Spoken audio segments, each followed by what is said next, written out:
Maharashtra superfast news चॅनलमध्ये आपले सहर्ष स्वागत आहे। खास सत्याची धार लेखणीची महाराष्ट्रातील ताज्या आणि वेगवान बातम्या पाहण्यासाठी आपल्या हक्काचे चॅनल शेअर करा, लाईक करा आणि सबस्क्राईब करा। धन्यवाद। पनवेल रेल्वे स्थानकाचा पुनर्विकास की प्रवाशांच्या जीवाशी खेळ।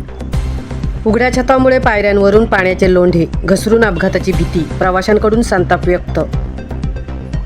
पनवेल रेल्वे स्थानकाच्या पुनर्विकास व आधुनिकीकरणाचे काम सध्या वेगाने सुरू असले तरी या कामातील नियोजनांच्या त्रुटीमुळे प्रवाशांना मोठ्या गैरसोयींचा सामना करावा लागत आहे। स्थानकाचे छप्पर अनेक ठिकाणी उघडे ठेवण्यात आल्याने पावसाचे पाणी थेट स्थानकाच्या आतील भागात शिरत असून पादचारी पुलाच्या पायऱ्यांवरून पाण्याचे मोठे लोंढे वाहत आहेत। त्यामुळे प्रवाशांच्या सुरक्षिततेचा प्रश्न गंभीर बनला आहे। स्थानकात कोणतीही पाईपलाईन फुटलेली नसून छप्पर काढल्यामुळे पावसाचे पाणी थेट प्लॅटफॉर्म आणि पादचारी पुलावर येत आहे। हे पाणी पायऱ्यांवरून वेगाने वाहत असल्याने या अत्यंत निसरड्या बनल्या आहेत। परिणामी प्रवाशांचा तोल जाणे, घसरून पडणे अशा घटना घडत असून मोठा अपघात होण्याची शक्यता व्यक्त केली जात आहे। या परिस्थितीचा सर्वाधिक फटका लहान मुले, महिला, ज्येष्ठ नागरिक तसेच दिव्यांग प्रवाशांना बसत आहे।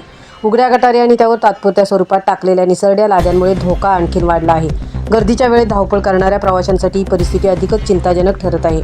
प्रवाशांचे म्हणणे आहे की रेल्वे स्थानकाचा विकास आवश्यक आहे, मात्र प्रवाशांच्या सुरक्षेची तडजोड करून नव्हे, काम सुरू असलेल्या या ठिकाणी तात्पुरते छप्पर, सुरक्षित मार्ग, चेतावणी फलक आणि योग्य सुरक्षा व्यवस्था उपलब्ध करून देणे ही रेल्वे प्रशासनाची जबाबदारी असल्याची मागणी प्रवाशांनी केली आहे।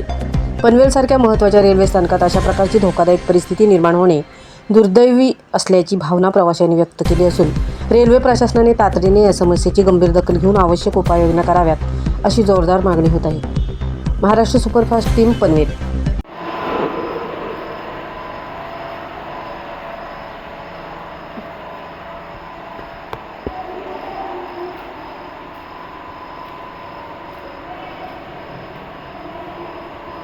वॉटरफॉलच काय?